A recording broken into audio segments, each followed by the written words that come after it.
अस्सलाम वालेकुम दोस्तों, कैसे हो? उम्मीद है कि सब खैरियत से होंगे। अल्लाह आप लोगों को ऐसे ही खुश रखे। चलिए आज के किस्से की तरफ बढ़ते हैं। आज का किस्सा पूरा सुनना जरूर, बहुत जबरदस्त किस्सा है, बहुत सबक आमोज है। हो सकता है आपके 5, 10 मिनट, 12 मिनट इसमें चले जाएं, लेकिन पूरा किस्सा सुनना जरूर। आपको यह किस्सा बहुत कुछ सोचने पर मजबूर कर देगा। तो किस्सा यह है कि हारून रशीद एक बहुत नेकदिल और बहुत बड़ा बादशाह गुजरा है। उसका एक बेटा था जिसकी उम्र तकरीबन 15-16 साल की थी। वो अक्सर बुजुर्गों की, अल्लाह वालों की मजलिस में रहा करता था और अक्सर कब्रिस्तान चला जाता और वहां जाकर आवाज लगाकर कहता कि ऐ लोगों, तुम हमसे पहले दुनिया में थे, दुनिया के मालिक थे, लेकिन इस दुनिया ने तुम्हें नजात नहीं दी, यहां तक कि तुम कब्रों में पहुंच गए। काश मुझे किसी तरह खबर होती कि तुम पर क्या गुजर रही है, तुमसे क्या सवाल जवाब हो रहे हैं, काश मुझे पता होता। और वो अक्सर ये कहा करता था कि मुझे जनाजे हर दिन डराते हैं, मरने वालों पर रोने वालियों की आवाजें मुझे गमगीन रखती है। एक दिन वो अपने बाप यानी हारून रशीद की मजलिस में आया, यानी बादशाह की मजलिस में, उसके दरबार में आया। तो अब दरबार था, उसमें वजीर, अमीर लोग सब जमा थे और लड़के के बदन पर एक मामूली सा कपड़ा और सर पर एक लुंगी बंधी हुई थी। तो अब सारे वजीर और सारे अराकीन सल्तनत और सारे अमीर लोग आपस में बहस करने लगे, आपस में बात करने लगे और कहने लगे कि इस लड़के की हरकतों ने अमीरुल मोमिनीन को यानी बादशाह सलामत को दूसरे बादशाहों की निगाह में जलील कर दिया है। अगर अमीरुल मोमिनीन इसको जरा तंबी करे, डांटे, तो शायद इस हालत से ये बाज आ जाए। ये क्या रहने सहने का तरीका है, वो भी शहजादे का। अमीरुल मोमिनीन तक जब ये बात पहुंची तो उन्होंने अपने बेटे को बुलाया और उससे कहा कि तूने मुझे लोगों की निगाहों में जलील कर रखा है। जब उनके बेटे ने ये बात सुनी तो बाप को तो कोई जवाब नहीं दिया, लेकिन वहां पर एक परिंदा बैठा हुआ था। उस परिंदे से मुखातब होकर कहा कि तुझे अल्लाह का वास्ता जिसने तुझे पैदा किया है, मेरे हाथ पर आकर बैठ जा। वो परिंदा वहां से उड़ता हुआ आकर हाथ पर बैठ गया। फिर कहा कि तू अल्लाह के हुक्म से उसी जगह पर जाकर बैठ जा। वो परिंदा उड़ता हुआ फिर उसी जगह पर जाकर बैठ गया। फिर उस लड़के ने कहा कि अब्बा जान, मैंने आपको जलील नहीं किया है, असल में आप जो दुनिया से मोहब्बत कर रहे हो ना, उसने मुझे रुसवा कर रखा है और अब मैंने इरादा कर लिया है कि मैं आपसे जुदाई इख्तियार कर लूं। यह कहकर वो वहां से चल दिया। एक कुरान शरीफ अपने साथ ले लिया बस, और चलते हुए मां ने एक बहुत कीमती अंगूठी उसको दे दी कि बेटा इसको जरूरत के वक्त इसको बेच देना और अपने काम में ले आना। उसने वो अंगूठी ली और वो वहां से चला गया और जाकर वो बसरा पहुंच गया। और वो बसरा चला गया और मजदूरों में मिलकर मजदूरी करने लग गया, गारे मिट्टी का काम करने लग गया और हफ्ते में सिर्फ एक दिन शनिचर को ही मजदूरी करता और 8 दिन तक वो मजदूरी के पैसे खर्च करता। फिर 8वें दिन शनिचर को वो मजदूरी करता और मजदूरी में सिर्फ 1 दिरहम और कुछ पैसे लेता, ना उससे ज्यादा लेता ना उससे कम लेता। अबू आमिर बसरी रहमतुल्लाह अलैह कहते हैं कि उन दिनों मेरी एक दीवार गिर गई थी और मैं उसको बनवाने के लिए किसी मिस्त्री को ढूंढने के लिए उसकी तलाश में निकला। तो मैंने देखा कि मजदूरों में एक मजदूर निहायत खूबसूरत लड़का बैठा हुआ है, एक जंबील पास रखी हुई है और कुरान शरीफ देखकर पढ़ रहा है। मैंने उससे पूछा, लड़के मजदूरी करोगे? तो कहने लगा, क्यों नहीं करेंगे, मजदूरी के लिए तो पैदा हुए हैं, आप बताएं क्या खिदमत लेनी है मुझसे। मैंने कहा, गारे मिट्टी का काम है, क्या तुम करोगे? उस लड़के ने कहा कि मैं मजदूरी के लिए तो तैयार हूं, लेकिन मेरी 2 शर्तें हैं। एक तो मैं 1 दिरहम और कुछ पैसे मजदूरी लूंगा और नमाज के औकात में काम नहीं करूंगा, मुझे नमाज के लिए जाना होता है। अबू आमिर कहते हैं कि मैंने उसकी शर्तें मंजूर कर ली और उसको लाकर काम पर लगा दिया। मगरिब के वक्त जब मैंने देखा तो उसने 10 आदमियों का काम कर दिया था। मैंने उसको मजदूरी में खुश होकर 2 दिरहम देने चाहे, लेकिन उसने शर्त के मुताबिक 1 दिरहम और कुछ पैसे लिए, उससे ज्यादा नहीं लिए और वो वहां से चला गया। दूसरे दिन फिर मैं उसकी तलाश में निकला, वो मुझे कहीं भी नहीं मिला। मैंने लोगों से पता किया, तहकीक की कि ऐसी ऐसी सूरत का एक लड़का मजदूरी किया करता था, कल यहाँ बैठा था, किसी को मालूम है वो कहाँ मिलेगा? लोगों ने कहा कि वो सिर्फ शनिचर को ही मजदूरी करता है, उससे पहले वो तुम्हें नहीं मिलेगा। उसने काम इतना किया था और मुझे ऐसी रग़बत हुई कि मैंने 8 दिन अपना काम रोक दिया और शनिचर के दिन तक मैंने इंतजार किया और शनिचर को उसकी तलाश में निकला। वो उसी तरह मजदूरों के बीच में कुरान शरीफ पढ़ता हुआ मुझे मिला। मैंने सलाम किया, मजदूरी करने को पूछा, उसने वही पहली की 2 शर्तें रखी, मैंने मंजूर कर ली। वो मेरे साथ आकर काम पर लग गया, लेकिन मुझे हैरत थी, पिछले शनिचर को उसने 10 आदमियों का काम कैसे कर लिया था। मुझे उसका बड़ा तजस्सुस था, मुझे जानना था कि 10 आदमियों का काम उस एक बंदे ने कैसे किया था। इसलिए इस बार मैंने तय किया कि मैं उसका काम छुप कर देखूंगा और ऐसी जगह बैठ कर देखूंगा कि वो मुझे न देख सके। फिर मैंने वैसे ही किया। मैं देखना चाहता था कि एक अकेला बंदा 10 आदमियों का काम कैसे कर सकता है। फिर मैंने छुपकर उसके काम का तरीका देखता रहा। फिर अल्लाहु अकबर, मैंने क्या मंजर देखा कि वो हाथ में गारा लेता और दीवार पर डालता और पत्थर अपने आप ही खुद से जुड़ते चले जाते। मुझे यकीन हो गया कि ये कोई अल्लाह का वली है और अल्लाह अपने औलिया के कामों की गैब से मदद करते हैं। जब शाम हुई तो मैंने उसको 3 दिरहम देने चाहे, लेकिन उसने लेने से इनकार कर दिया। कहने लगा कि मैं इतने दिरहम का क्या करूंगा। वो अपनी शर्त के मुताबिक 1 दिरहम और कुछ पैसे लेकर चला गया। मैंने फिर 1 हफ्ता इंतजार किया और तीसरे शनिचर को फिर मैं उसकी तलाश में निकला, मगर वो इस तीसरे शनिचर को मुझे नहीं मिला।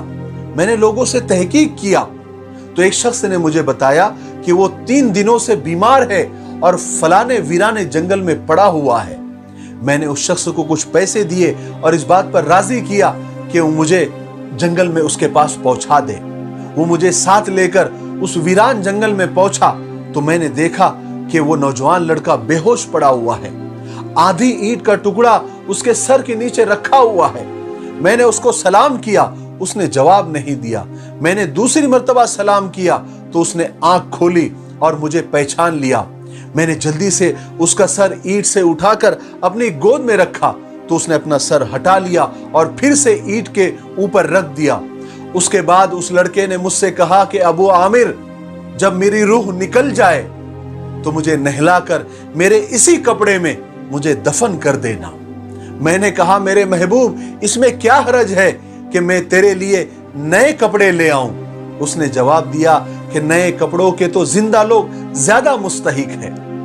ये जवाब हजरत अबू बकर सिद्दीक रजी अल्लाह तआला अन्हु का जवाब था। उन्होंने भी अपने विसाल के वक्त यही फरमाइश की थी कि मुझे इन्हीं चादरों में दफन कर देना। जब उनसे नए कपड़े की इजाजत चाही गई तो उन्होंने भी इसी तरीके का जवाब दिया था कि जिंदे लोग नए कपड़ों के ज्यादा मुस्तहिक होते हैं, मुझे इन्हीं पुरानी चादरों में दफन कर देना। उस लड़के ने मुझसे कहा कि कफन पुराना हो या नया, बहरहाल बोसीदा हो जाएगा, खत्म हो जाएगा। आदमी के साथ तो सिर्फ उसके अमल ही जाते हैं। और एक काम करना, मेरी ये लुंगी और ये लोटा कब्र खोदने वाले को मजदूरी में दे देना और ये अंगूठी और ये कुरान शरीफ मेरे वालिद हारून रशीद तक पहुंचा देना। और हाँ, एक बात का ख्याल रखना, ये खुद उन्हीं के हाथ में देना और ये कह कर देना कि एक परदेसी लड़के की ये मेरे पास अमानत है और वो आपसे ये कह कर गया है कि होशियार हो जाओ, खबरदार हो जाओ, ऐसा ना हो कि गफलत और धोखे की हालत में आपकी मौत आ जाए। ये कहकर उसकी रूह निकल गई। उस वक्त मुझे पता चला कि ये लड़का तो शहजादा था। उसके इंतकाल के बाद उसके वसीयत के मुताबिक मैंने उसको दफन किया और वो दोनों चीजें गोरकन यानी कब्र खोदने वाले को दे दी। कुरान पाक और अंगूठी लेकर मैं सीधे बगदाद पहुंचा। कसरे शाही के सामने यानी बादशाह के महल के सामने पहुंचा तो देखा कि बादशाह की सवारी निकल रही है। मैं एक ऊंची जगह पर खड़ा हो गया। सबसे पहले तो एक बहुत बड़ा लश्कर निकला जिसमें तकरीबन 1000 घोड़सवार थे। उसके बाद एक 10 लश्कर निकले, हर एक में तकरीबन 1000 घोड़सवार थे। 10वें जत्थे में खुद अमीरुल मोमिनीन यानी बादशाह सलामत थे। मैंने जोर से आवाज देकर कहा, ओ अमीरुल मोमिनीन, आपको हुजूर पाक सल्लल्लाहु अलैहि वसल्लम की रिश्तेदारी का वास्ता, जरा सा रुक जाइए। मेरी आवाज पर उन्होंने मुझे देखा। मैंने जल्दी से आगे बढ़कर कहा कि मेरे पास एक पर्दे से लड़की की ये अमानत है, जिसने मुझे वसीयत की थी कि ये दोनों चीजें मैं आप तक पहुंचा दूं। बादशाह ने उन दोनों चीजों को देखकर पहचान लिया कि ये दोनों चीजें किसकी है। थोड़ी देर सर झुकाया, आंखों से आंसू जारी हो गए। एक दरबान से कहा कि इस आदमी को अपने साथ रखो और जब मैं वापसी पर बुलाऊं तो मेरे पास पहुंचा देना। जब वो बाहर से वापस महल पहुंचे तो महल के पर्दे गिरवाकर दरबान से फरमाया कि उस शख्स को बुला कर लाओ, अगरचे वो मेरा गम ही ताजा कर दे। दरबान मेरे पास आया और कहने लगा कि अमीरुल मोमिनीन ने आपको बुलाया है, और एक बात का ख्याल रखना कि अमीरुल मोमिनीन पर पहले ही सदमे का बहुत ज्यादा असर है। अगर तुम 10 बातें करना चाहते हो तो 5 बातों पर ही बस कर देना। ये कहकर वो मुझे अमीरुल मोमिनीन के खास दरबार में लेकर चला गया। उस वक्त अमीरुल मोमिनीन बिल्कुल तन्हा बैठे हुए थे। जब मैं बादशाह के कमरे खास में गया तो बादशाह ने कहा कि और करीब आ जाओ। मैं और करीब जाकर बैठ गया। कहने लगे, तुम मेरे बेटे को जानते हो? मैंने कहा, जी हाँ, मैं जानता हूं। कहने लगे, वो क्या काम करता था? मैंने कहा कि गारे मिट्टी की मजदूरी किया करता था। कहने लगे, तुमने भी उससे मजदूरी कराई है? तुमने भी कोई काम उससे कराया है? मैंने कहा कि हाँ, कराया है। कहने लगे, तुम्हें जरा सा भी ख्याल नहीं आया कि वो एक शहजादा है और हुजूर के खानदान से है? मैंने कहा, अमीरुल मोमिनीन, मैं पहले अल्लाह से माफी चाहता हूं, उसके बाद आपसे माफी चाहता हूं। मुझे बिल्कुल मालूम नहीं था, इस बात का मुझे बिल्कुल इल्म नहीं था कि वो शहजादा है। उसके तो इंतकाल के बाद मुझे उसका हाल मालूम हुआ। अमीरुल मोमिनीन कहने लगे, क्या तुमने अपने हाथ से गुस्ल दिया? मैंने कहा कि जी हाँ, मैंने अपने हाथों से गुस्ल दिया। कहने लगे, बताओ, अपना हाथ मुझे बताओ। और मेरा हाथ लेकर अपने सीने पर रखा और ये जुमले कहें कि ऐ वो मुसाफिर जिस पर मेरा दिल पिघल रहा है, मेरी आंखों से आंसू जारी है, मेरी आंखें आंसू बहा रही है।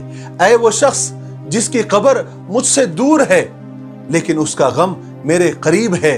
बेशक मौत हर अच्छे से अच्छे ऐश को खत्म कर देती है। वो मुसाफिर एक चांद का टुकड़ा था, यानी उसका चेहरा एक चांद का टुकड़ा था और उसका बदन खालिस चांदी की टहनी थी। बस चांद का टुकड़ा भी कब्र में पहुंच गया और चांदी की टहनी भी कब्र में पहुंच गई।